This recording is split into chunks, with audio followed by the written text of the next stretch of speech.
Hello and welcome to another episode of the Racing's Post, the front page. You're joining me, James Stevens, Racing Post journalist and West Country correspondent, to look back on the last week of news and all the big action from the racecourse. Pleasure to be joined here in the studio by Racing Post journalist Maddy Playle. We'll start with you, Maddy. All well? Looking forward to the week ahead and Cheltenham races, which you're at on the weekend. Yeah, all 3 days at Cheltenham should be great. Still a little bit croaky, James, but getting there, so need to be in peak fitness for good action this weekend. Perfect. And Jonathan, you've had Jonathan Harding, Specialist Writer of the Year, shall we say. You've got some affordability stories lined up for us. I certainly do. Been away for a week, ready for another week? Yeah, I'm fully caught up now, well rested and ready to go. Good. Okay, without further ado, let's go into it. But before we do, let me tell you about a new Members Club offer, which you should certainly check out.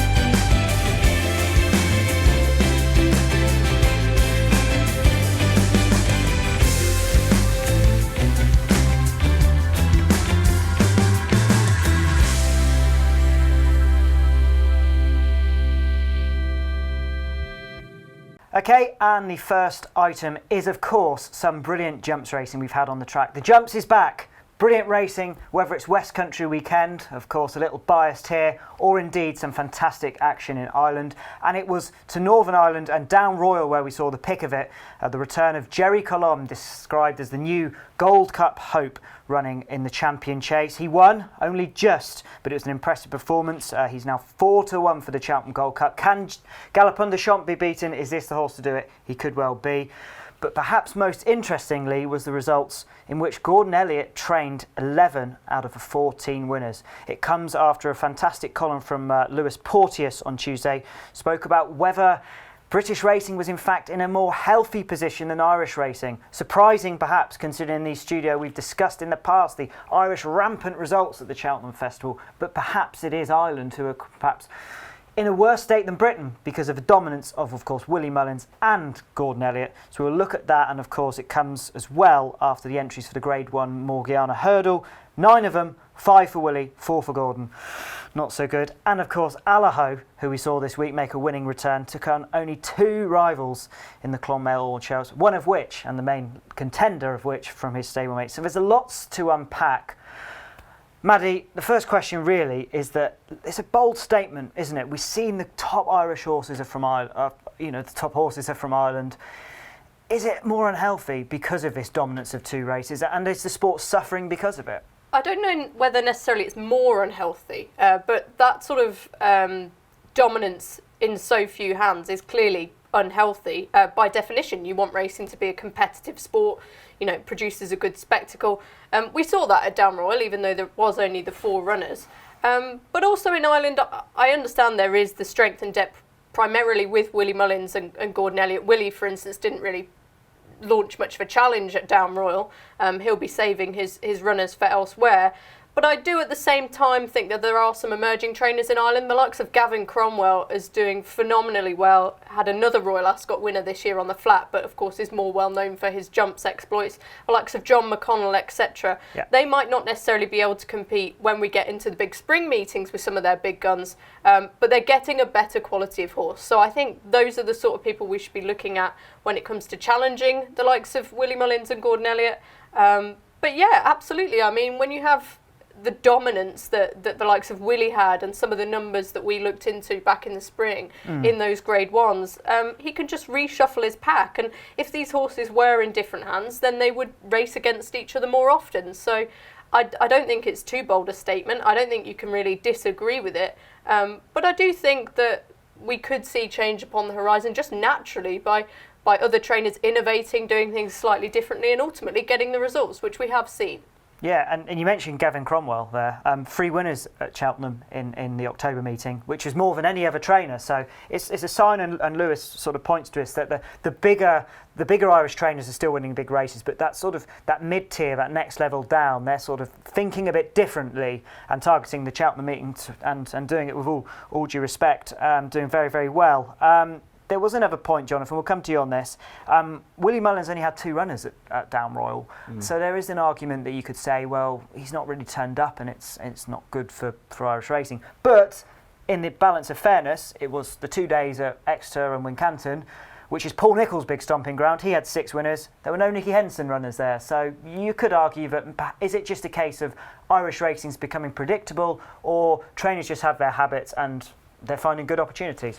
I think there's probably a little bit of both, and certainly with the Irish angle there, I think it depends on how you measure the health of the sport, whether it's competitiveness or whether it's in terms of quality, because Irish racing certainly feels, to me anyway, and we've seen that with Willie Mullins not being there and Gordon Elliott sort of picking up where he hasn't got involved, that it's more top-heavy perhaps than British racing, in the sense that they have the best horses, as we've seen, certainly with their results over here, but it also is very geared towards the top 2 yards, whereas I'd say if your metric for health is not the quality of the horse but competitiveness, then I think that would put British racing slightly ahead at the moment, in that the horses are spread around a greater variety of yards.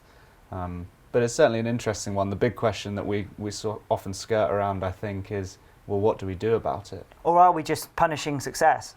Yeah, and I think that's, if you are to introduce any measures to level the playing field, it would have to be very carefully thought out, because you don't want to necessarily curb power for the sake of curbing it and as you put it, punishing success. I think any measure or any measures that would be brought in, any initiatives to make it more competitive, would have to be geared towards raising the overall standard and offering opportunities for the trainers who don't necessarily have the same numbers and the same opportunities.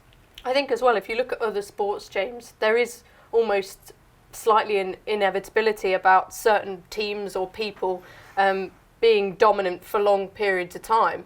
This is not a problem exclusive to racing. That doesn't mean we can't look at it and try and innovate and you know, create a healthier sport. We definitely should be doing that. But at the same time, perhaps let's you know, keep our feet on the ground and realise that this is a problem that lots of industries have. Yeah, we're only at the start of the season as well, and lots could change. Whether Gerri Colombe will be a Gold Cup champion is the question. Touched on there at the start about how impressive he was. Looked to be outpaced at one stage, made a bit of a mistake early on, but came back, recovered and won really well, stayed really well. Is he a Gold Cup winner to you, Maddy? Could be, very easily could be. That's not an answer. He's not the sort of horse who I'd want to back at this stage at about 4-1, but that's just because that's not my style of punting. But I certainly think he's got all the credentials that you need, and certainly the extended distance that the Gold Cup offers would surely suit him. And I think it was an excellent performance, but also just an excellent race in the Down Royal Champion Chase over the weekend. You don't often get to see that sort of spectacle in those sorts of conditions that early on in the season, and it really was fantastic. I think he did well.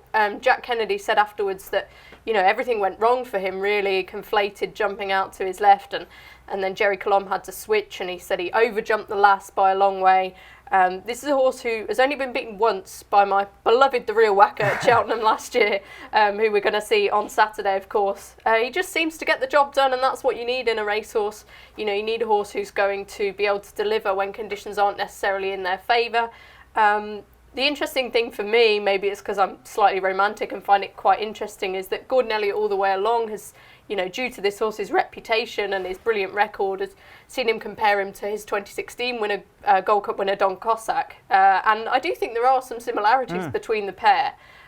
So I think that'd be fascinating to see. We don't often see those sort of little notes and storylines and hype be delivered. So Gerri Colombe, he's on the right path for now, but he's going to face bigger targets to come. I was surprised by anything how strong he was in the market to defeat a field of that calibre, but he a race fit Cheltenham Festival and MVOLN. Well, all of them had a race and he hadn't as well, so there's going to be improvement in him. It's exciting for the season to come. It's a shame we're not going to see him that much. I think he might just have one more run. Don't necessarily think that King George would be the race for him, just because he could get a little bit outpaced. Still, again, there's elements of Don Cossack there. He came down, didn't he, when in with a big chance. So look forward to tracing the rest of his career, and that Brand Advisory form's worked out really well with the Irish Grand National winner, Iron Maximus, in behind. We'll see this weekend how it pans out. You're liking that form because of a real whacker in you, I can tell. Look back to some of the action close to home. Stairway Fay, remarkably similar sort of run actually in the novice chase at Exeter on Friday. He looked outpaced and came back to win really well. Lovely jumping performance, was impressive. And he looked a picture in the paddock as well. I went to go and see him. Really, really impressed. He heads to Sandown next, and he'll go to the Corto Star novices chase on Boxing Day. That's the plan for him. And Paul Nicholls, he was asked the question. We had a couple of quotes in, and they said the quotes was coming. Well, he had actually been cut for the National Hunt Chase because of how well he finished.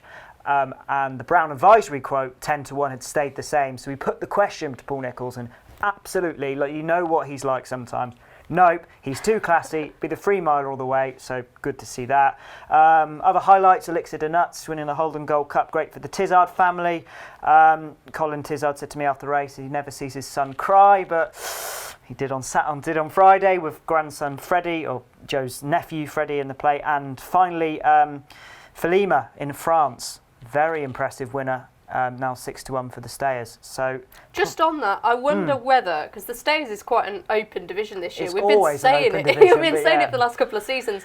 Whether after Sir Gerhard came down over fences, whether they could revert to the Stayers for him. I think he's about 20-1. Yeah, that could be quite interesting. It's a strange market because there's a lots of.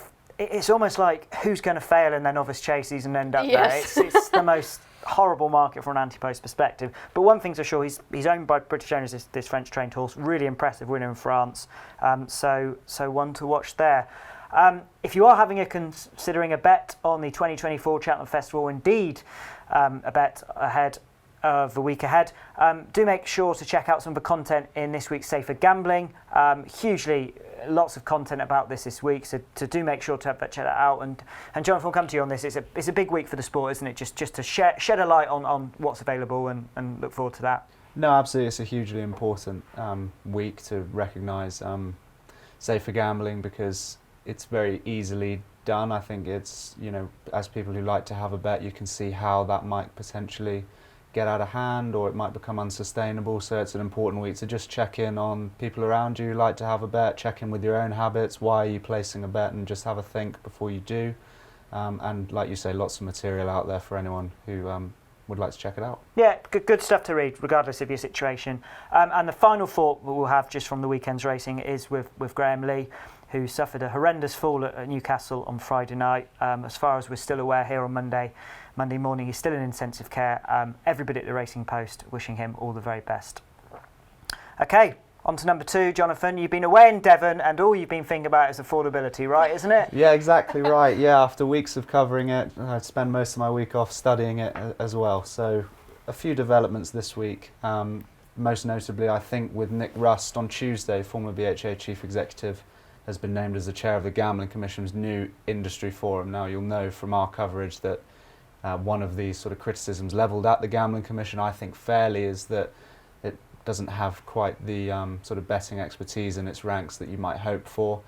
And criticism from Nick Rust himself. From Nick Rust himself, quite right. And Nick Rust certainly does have plenty of gambling expertise, 25 years in the industry, in very senior positions, so it's great to have somebody with his knowledge of betting and indeed racing now having a direct line to the Commission. It makes sense to me that a regulator would have sort of first-person insight of the industry that it regulates. It appointed a number of new commissioners recently and they didn't necessarily have the gambling experience that people would perhaps hope for within racing. So for this body to have been set up and to be chaired by somebody like Nick Rust is very positive. As indeed is the news that the affordability petition is getting ever closer to 100,000. I think before we came in here it was 82,500, which is great support for that. Hugely important and has been backed by a lot of people in racing. Yeah, and just on Nick Rust, it's an interesting appointment because I suppose one of the overwhelming sort of stories about the affordability is the lack of faith in the Gambling Commission and the sort of lack of understanding they have for the sport and the sport's problems. I mean, this seems like a positive step in bringing the two together, albeit we don't want to get ahead of ourselves quite yet. No, of course, and there's an awful lot of water that's going to pass under the bridge before we see the proposals in the white paper in any shape or form. But we're at a stage now where the Gambling Commission's had its consultation. Affordability checks are obviously the big headline proposal of many, included in the government's white paper. There is a lot of toing and froing and working out how this is going to work, and I for one feel a lot more comfortable knowing that you're going to have this new forum that's going to be able to have a say and put forward views that perhaps might not have necessarily been considered. Yeah, and just on the petition, we will continue to advise you to sign the petition. There's so many reasons why, and just as the card at Fakenham says today on Monday, save our sport handicap hurdles. So there's real momentum behind this petition. Do go and sign it. It's incredibly important in keeping the sport that we love. We had Nevin Truesdale at Wincanton was on the mic and discussed to punters why they should sign it. Similar calls at Newbury and Ludlow this week. There's been calls. Maddy, Jonathan, we'll come to you, Maddy. It's for the people watching who've followed this affordability story, summarise why so important this petition is and that we can get over the 100,000 mark. Well, I think, listen, we've been speaking about it on this show for months and months and in our paper, beyond even that, about how important betting is to our sport, and, you know, it's inextricably linked, and how these potentially these intrusive affordability checks can be potentially incredibly damaging to our sport. You know, we're talking about loss of a huge amount of money, and the sport is undoubtedly going to suffer if they come in their proposed forms. So this is something that really needs to be discussed and brought to light. I think if just circling back to the Nick Rust thing, we spoke about Nick and what a sort of knowledgeable and passionate person he is a couple of weeks ago on this podcast after he spoke out at a conference talking about what racing needed to do to thrive and to secure its future. So great that we have someone like Nick now in a position where he's able to bestow his knowledge and his passion. That's just an example of, you know, the sort of people that racing attracts and you know, how much joy it can bring to so many people. So signing this petition is obviously very integral. Yeah, and Jonathan, I mean, this is such a huge moment for the sport, isn't it? We're the 18,000 or 17,500. You checked later than I did. Is massive, not just for the people that work in racing, but for punters too, isn't it? Because it's their hobby. It's something they really enjoy. It's massive that this gets over and gets debated, and the right decision and the sensible decision is made. No, absolutely. I mean, it's another avenue through which racing can put forward its case of really just to spell out the potential damage of these checks in their current form or in the form that they've been mooted so far. But also just to get across that sort of, I think just the general strength of feeling about being asked to prove you can afford to bet. I mean, I think this goes beyond, we've spoken at great length about the impact on British racing's finances on punters, but I think we're straying into just civil liberties full stop, and I think everybody would quite rightly, and we've just discussed safer gambling, we would like to see problem gambling dealt with effectively and in a targeted way. The problem here is it's trying to crack a nut with a sledgehammer, and it's trying to apply something perhaps far too broad to what is an important issue, but one that could be, I think, handled in a much more effective way that doesn't impact quite so many people. Yeah, well said. And if you do want to sign the petition, it will be available all week on the Racing Post website. Okay, story number 3, and it's to you, Maddy, and we've got some positive news on the whip. I was going to say, yeah, this is good news. I think we can all agree. Anyway, on Wednesday, our colleague Peter Scargill wrote a story about how the whip offences have been at their lowest level since the introduction of the new rules, of course. Last month, down to just 0.5% of rides were in breach of these new rules. And if you go all the way back to October 29th, including that date, there's been 35 punishable offences from 6,935 rides. Overall offending rate since they were introduced, 0.82%. And Pete spoke to Dale Gibson of the PJA just to talk about how these regulations have gone down effectively. And he said how you know, there is still work that needs to be done in terms of amateur and apprentice riders, conditional riders, just getting them to adapt their style, and also to jockeys with foreign licences who were coming over and riding in within this framework. But But Dale also had praise for several things, changes within the rules, the implementation of the mitigation, which was introduced in the summer. That's been a real help, as well as the scrapping of the backhand stipulation. We'll remember we were speaking about that a lot, and how jockeys really had to adapt their style. That's been a benefit to many, even anecdotally from speaking to jockeys on course. And also they've reconsidered the definition of above shoulder height, which was another one which I think quite a few jockeys were finding difficult to manage. And also the reduction of up to 50% of the suspension for one strike if they went over, for 200 and above rides on the flat, and 150 rides over jumps if they hadn't had a transgression prior to that. So yeah, I think we can reflect on this really positively. You know, inevitably when there is a significant rule change, and one that is going to affect all of the jockey population, it's going to be controversial. It certainly was. We spoke about it a lot in the summer and more towards the start of the year. But I think a lot of that noise has quieted down now. There's been some changes that were really considered, and it seems that all parties are a lot happier. As Dale touched upon, you know, these things can always be improved, but the communication between the jockeys and the BHA seems to have come a long way, and seems to have reached a very reasonable conclusion. I don't know about you two, whether you've been on track and heard much about it, but I haven't heard many jockeys complaining too much about the whip rules these days. So to me, that's a good thing. Whether you believe in, you know, why they're there or what have you is a different issue, really. But the fact that jockeys are listening and have adapted their riding styles really is great news, and shows that I guess racing can make changes, and it can modernise, if you will, for, you know, and it will be effective. And I think that's a really positive thing when we're talking about our sport. You know, you can't stay too much in the past. You do have to adapt. And as much as we don't want to let go of our heritage, and we don't want to, you know, appease people who frankly don't know much about racing or never wish to and won't educate themselves, at the same time, you know, the sport isn't the same sport that it was, you know, 10, 20 years ago, let alone before that. The world around racing has changed. Exactly. Yeah. So the fact that we can move, we can change, and we can, you know, it's not often a smooth journey when it comes to dealing with all these different groups. So the closer we can get to, you know, collaboration and communication between these different groups is a good thing. So yeah, I think it's great news, really.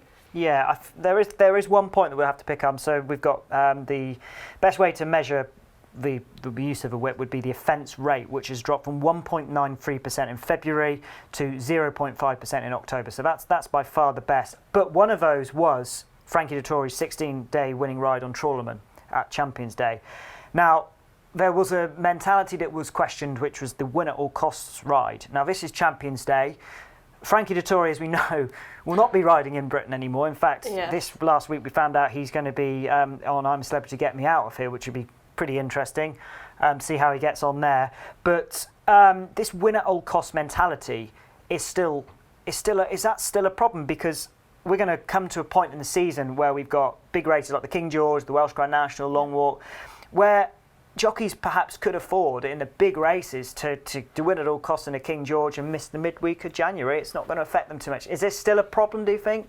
I don't think so. Or it could be. We'll have to wait and see, but I don't think it has to be. When you're talking about an elite sport at the very highest level, you kind of almost have to have that mentality, I suppose, because you want to do everything you can to win, but you can also do that while factoring in your limitations, and that's something that we've seen done effectively in many, many, many races, including at the highest level. As you say, in Frankie Dettori's case, I guess there were slightly mitigating circumstances.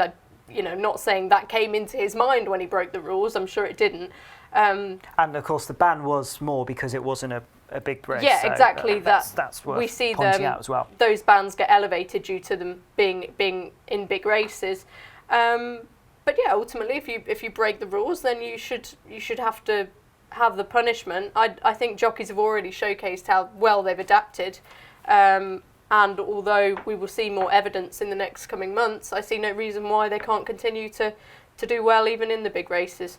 Yeah. I mean, forgive me if I miss this while I have my feet up, but with this offence rate, I would be very interested to see that broken down by race class, similarly to by the by the type of licence held. I would like to know whether the offence rate has dropped in those, certainly during the flat season where we have a full body of data in the Group 1s, Group 2s, and whether there is a correlation between offences and big races relative to, because I would be guessing without the data, I think. Yeah, I think the interesting angle of it, and I think the area which Maddy touched on that will be addressed will be apprentice conditionals, jockeys and foreigners. I think that's possibly the target point that was outlined by Dale Gibson, that they want to, that's the point they want to improve on. I think. And I know we saw that, didn't we, in the first couple of months? That was an area where there was definitely room for improvement. I think certainly with the, I'm still not entirely convinced the punishment fits the crime sometimes with those really lengthy tossing up bans, and I think that those aren't a particularly good look. I understand the need for a deterrent, and I suppose the BHA would point to this data and say, well look, because the deterrent is so serious, so severe, this is happening. But I still think if we are going to be targeting those younger riders in particular, I'm not sure massive bans or whether there could be not amnesty, but whether that will be taken into consideration. I think that's helped by the final thing I mentioned earlier, sort of bullet points saying that there was a reduction of up to 50% in those bans if they hadn't broken the rules within the certain threshold. I think things like that really help, as well as the sort of mitigation and a little bit more of perhaps common sense almost applied with the above shoulder height, etc., etc. It's great to see that the evidence is being put out there, though, is publicly available and is being used. It's not adapting the rules for the sake of adapting the rules. It's actually very evidence and data driven, which is refreshing. It is. A positive note to end that story on, and it comes to me to decide what makes the front page. Good news about the whip. I think that's a good story. As I think the good story was all the fantastic weekend action, but I think there is a huge picture at stake, and I think we have to put the petition and Nick Rust on the front page this week. For me, the petition is the big talking point. Hopefully that inspires a few of you at home to sit down and sign the petition. It only takes a couple of minutes. A huge moment for British horse racing. This petition is absolutely massive. It's a sensible thing to do, so if you do have a couple of minutes, we'd certainly urge you to sign the petition. And that just lets me thank you both for your advice this afternoon. And fantastic week at Cheltenham to come up. Maddy, you're there. Is there anything in particular you're looking forward to that our viewers at home can get stuck into? Oh, James, you put me on the spot. The real whacker. The real whacker, I love the real whacker, but I'm not necessarily sure he's going to win. I tell you what, if Hansard backs up in the Great Wood Hurdle, after running, I pestered you to see if you got hold of Gary Moore at Wincanton, which you didn't, but I'm led to believe they're still going to go. I thought that was the perfect prep in the elite hurdle. I really fancy him. I think he's around 12-1. Hopefully he'll make it there. That'll be good.